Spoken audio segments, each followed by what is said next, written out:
Hey guys, what's good, what's happening, and what's going on? Originally, today's video was going to be spray painting two new baits that I made. One of them I have here up on the hook hanger. Now, I didn't make this bait. I actually downloaded the model off of Thingiverse, but it's like a really long build crankbait. That's a two-part. You print both sides, and then you run your through wire through the grooves, and then you glue it together, and then you paint it, and you sail it. The other bait that I made, which is pretty wampus, I didn't glue it together right because of reasons. Not sure what the reasons are, but we'll just say there's reasons. Is this one here, just a regular crankbait. But as you can see, the bill is kind of like not exactly even. I could probably fix that with some like quick setting glue and then holding it there, but then chances are whatever I'm holding it there with will get stuck onto it. Could use masking tape on my vise. If that sticks to it, who cares? You know what? That's not a bad idea. See, sometimes I'm not just a pretty face. Sometimes I have ideas too. So what we're gonna do is we'll take the car wash and put it back where it belongs, which there's no room for it up there, so on the floor it goes. I really got to go through this and do a clean out. That might be another video for that you today. But where's that masking tape at? I just had it 5 seconds ago. Super glue will stick to masking tape, but masking tape is easier to pry off of super glue than it is from metal. So this is my big brain idea. Obviously, it's probably not the best big brain idea. I'm sure this is not going to work out because that seems to be the whole motto of every video I made today.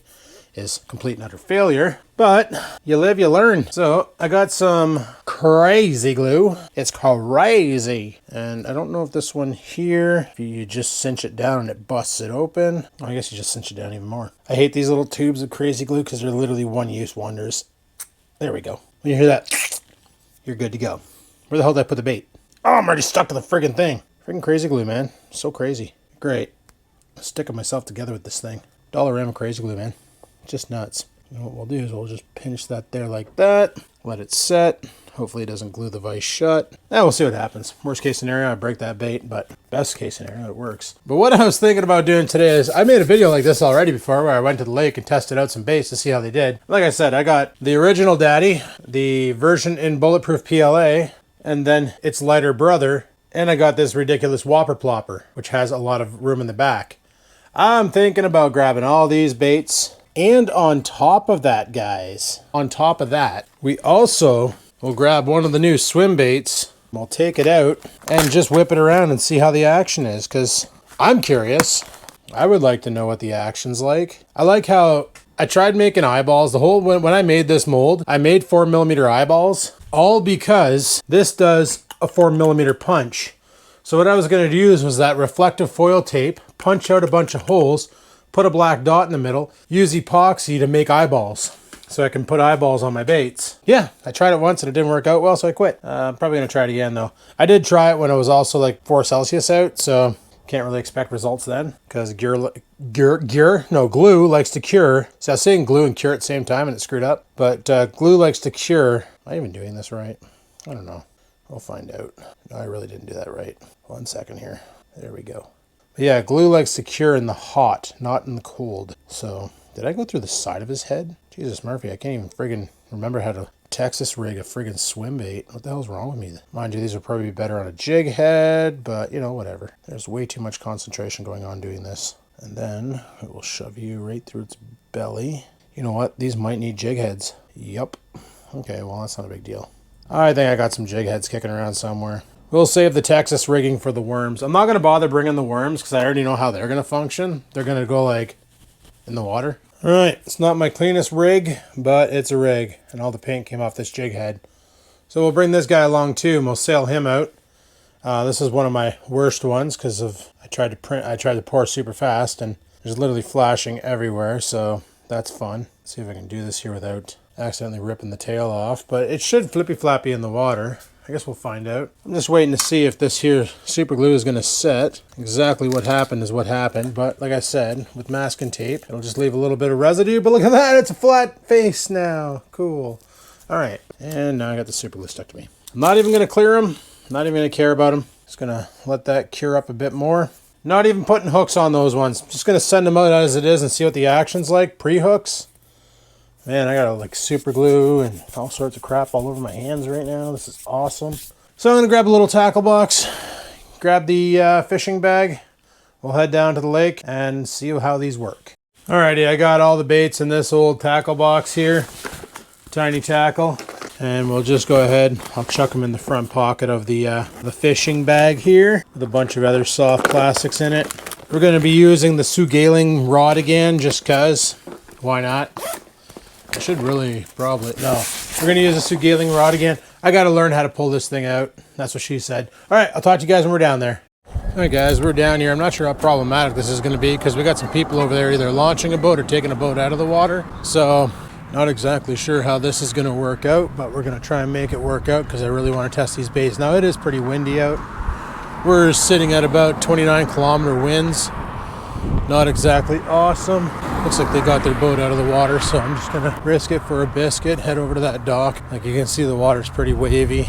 I'm not even wearing a coat right now. Like, this is amazing. I think it was last weekend when I came out and I was actually wearing my winter jacket because holy crap.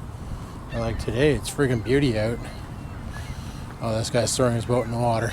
Great. I just want to test some bait actions, guys. Like, do you need both docks or just the one? Okay, they just need the one. So we'll just take this dock right here like we did last time. And I just want to see if they actually work. I know they sink, but maybe on the retrieve they'll go up.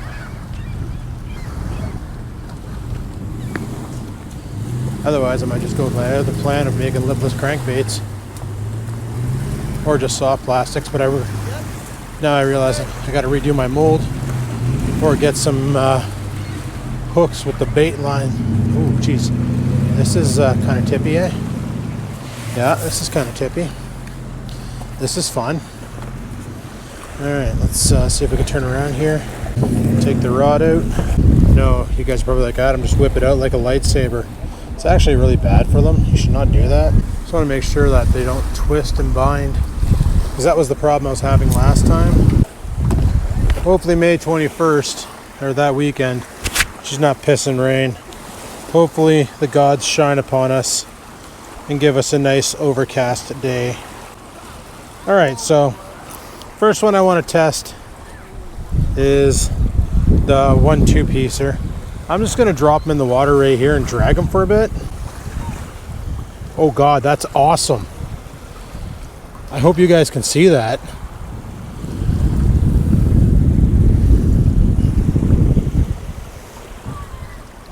Oh my God, how does he cast? Horrible when you get a bird's nest right away. Okay, what did I do? Did I break the line tie? Did it come out? All right, let's try this again.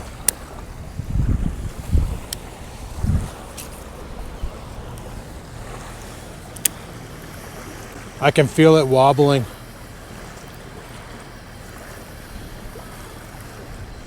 Or is it? No, she's doing the friggin' unbalanced thing again. It's pulling to the side because that line tie is bent. It did have good action initially.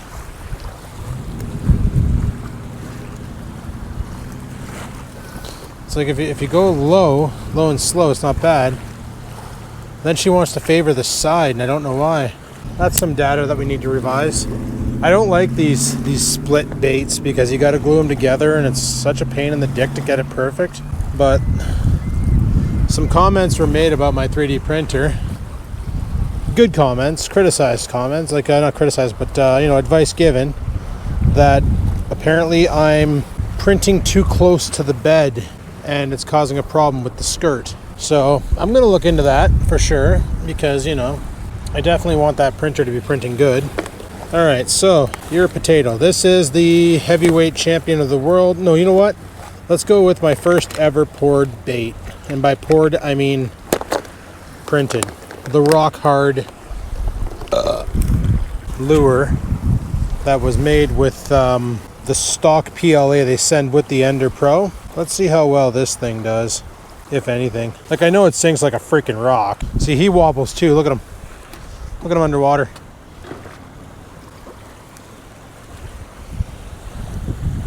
He's really sporadic. I'm gonna see if I can sail him out there. I can get him out far.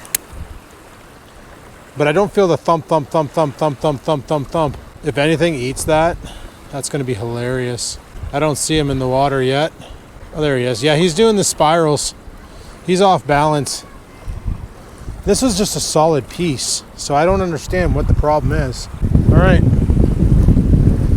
let's try the version printed in the other material, and let's see what happens. Chalk him up as a painting experience. Mind you, I gotta buy a new paint gun. Mine's broken.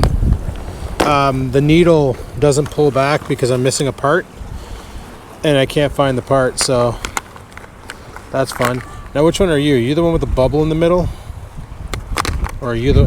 You know what? We're going to try this guy here. This is the one with the wonky friggin' lip.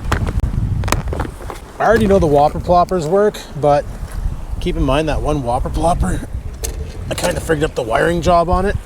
The problem is the wiring right now is sealed into it, so there's nothing I can do about it. But I am going to print off a bigger whopper plopper. See, I figured also using a swivel would help fix a lot of the malfunctions, but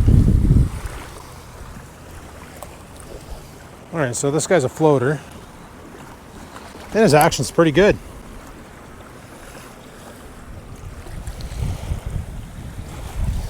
Okay, hope you guys can see him flapping around there. He's got a real wide action. Let's see if we can cast him out.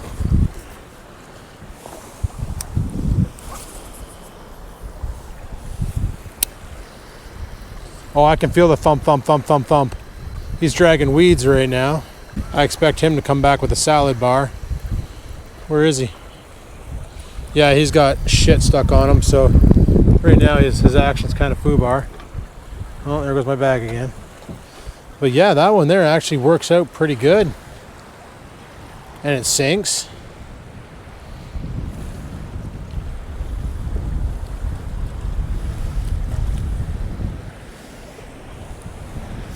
Too bad it's a two-piece. I wonder if I can find them in a one-piece. I wonder if I sail them out, keep the rod tip up, if that'll make a difference. I'd laugh if something just latched onto it. I got no hooks in this thing. She is a deep diver, but she works. Oh, we got something. We got a 3-pounder. Well, we did. But yeah, this one actually functions. So yeah, all in all, that one works pretty damn good. Are we getting rain? Shit, we're getting rain. They were calling for rain in the forecast today. So you know what that means. We already know the whopper plopper works. I'm really curious about one bait in general. My swim bait. Now obviously, normally I would just tie that off right to the line. Actually, a lot of these I would just tie right off to the line, not use a swivel because I'm too lazy to put a swivel on. So that guy's at work. I want to know how this guy here is going to flippy flap in the water. We'll give that a go before we bail, because if it starts to rain, I do not want to be out here. Mind you, this is a carbon fiber rod, so if it starts to storm, I really don't want to be out here. All right, so we got a pretty heavy jig on this guy. Oh my goodness, look at it. Look at it in the water. Look at it flap. Look at it go. Oh man, that is so adorable. Oh man, okay. All right, okay then. Let's send him out there and see if we can catch a fish. I just love the way that little tail flips. He just paddle tails along. That's adorable. The reason why I'm sending it over there is because apparently there's bass over there, so that's what the one guy was saying. The tip on this rod is so flimsy, but I guess it's good for watching for bites and strikes. I can't even see it because of its darkness. There he is. Yeah, all in all, 2 out of 4 ain't bad. I wasn't expecting those 3D printed crankbaits to come out good, mainly because like the ones that were like all crankbait, like there was no split. That's why I decided to try the split one. I remember when I was making my own baits, Rex was like, oh yeah, you should cut them in half, and that way there you'd have a way to run the wire through it, rather than just running a wire in and epoxying it. Got some 30-pound Power Pro on here, should be good enough. Just watching that rod tip. Mind you, the jig head I'm using is pretty dull. I can't even, oh there he is. Oh, he's got a bunch of salad on him. Well yeah, he flaps pretty damn good. Hope you guys are able to see that. So, this concludes the testing period to see if what I made actually works.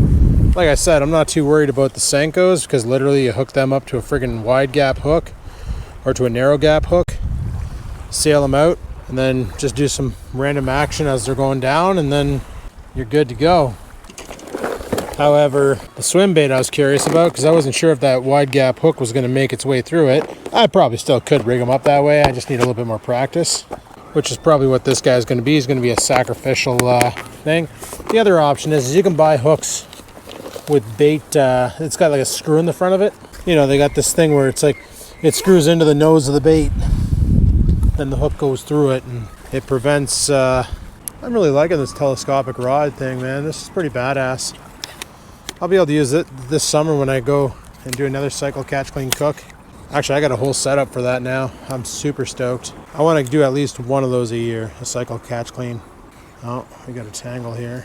It's starting to rain. Really don't want to be out here in the rain. So, mainly because of the way I got the GoPro right now, she's not exactly waterproof. So let's pack it up, get the frig out of here, jump in the truck, and head back to the garage. Oh, there's a ducky. Just chilling, doing ducky things. Right on, bud. Have fun. Hey, birdie. All right, guys. Well, we're back, and it's actually raining pretty good. It started coming down pretty hard as I was in the truck leaving the lake. And yeah, the results are exactly as I expected. Those crankbaits, those one-shot ponies, they're garbage. They're absolutely horrible. However, surprisingly enough, I was expecting those split baits to perform kind of shitty. I'm not gonna lie. I expected horrible performance out of them because they didn't join right. But then we fixed the lip on the one in here, and the action on it was probably the best action of anything I've printed yet. Well, except for the Whopper Plopper, because it makes whoppy ploppy sounds, and that's kind of cool. But one problem I'm having, and I was going to do a video today where I was going to paint the baits and try and make baby bass, but my brush is broken. The needle doesn't move anymore. I'm missing a piece from it, and I don't know where the heck it is. It's literally the part that pinches the needle so that when you pull the thing back, it pulls it back and allows paint. But like I said, I looked that paintbrush up, that airbrush up on Amazon, and it's a $21 paintbrush. So you get what you pay for. I might look into something a little bit more effective. I want the one similar to what Marling Baits use. Pretty much every bait maker that I watch on YouTube uses. It doesn't have the bowl off to the side piped into the container. It doesn't have any nonsense like that. And like this one also came with a jar that you can attach onto it to siphon paint out. Well, okay, when it becomes a dual purpose, everybody says stay away from the ones they have. The bowl sits on the top and it's gravity fed in. Easier to clean, easier to deal with, less chambers for it to maneuver through, so you get less clogs. Just a smarter design. This here, like I said, a guy at work bought it for painting miniatures, and he didn't like it, so he ended up getting something else. I think he's doing it by hand now, to be honest. And he sold me that there for like 20 bucks. And it's a $20. So I literally bought it brand new that was used. Okay, so I fell for that one. But yeah, it worked fine for painting up the two lures that I've tested out in a previous video. However, it's pretty much gone now. So we're basically gonna need a new brush if we get in the hard baits. But I'm gonna be honest, I have a lot of fun pouring these soft plastics that I'm probably gonna invest a couple bucks in some more colors there, and we're gonna get some interesting schemes going. Why are you warping? That totally looks warped. Oh, you're probably warping because of the hot plastisol. I understand, it's cool. Something that happened on the catastrophic worm failure. You know, I never even thought about this. Jamming this clamp into the back of it was not a smart idea. What I should have done was got some pieces of wood and clamped to them. You know, spread the pressure all over the mold rather than one localized area. And that's an amateur move on my part because that's what everybody else does, and I just wasn't paying attention. But anyway, guys, I'm going to leave it at that. Let me know what you think of the baits, that swimming, and all that fun stuff. Like I said, once I get an airbrush again, I will paint the ones up that work. And the ones that don't, I'll just use them for practice paint jobs and just hang them up around the garage as a fun thing to do. Anyway, thanks for watching. Hopefully you enjoyed today's video. If you did, click that like button. Any questions, comments, concerns, down below the go. And until next time, guys, live it to win it. And peace. Love Frig out.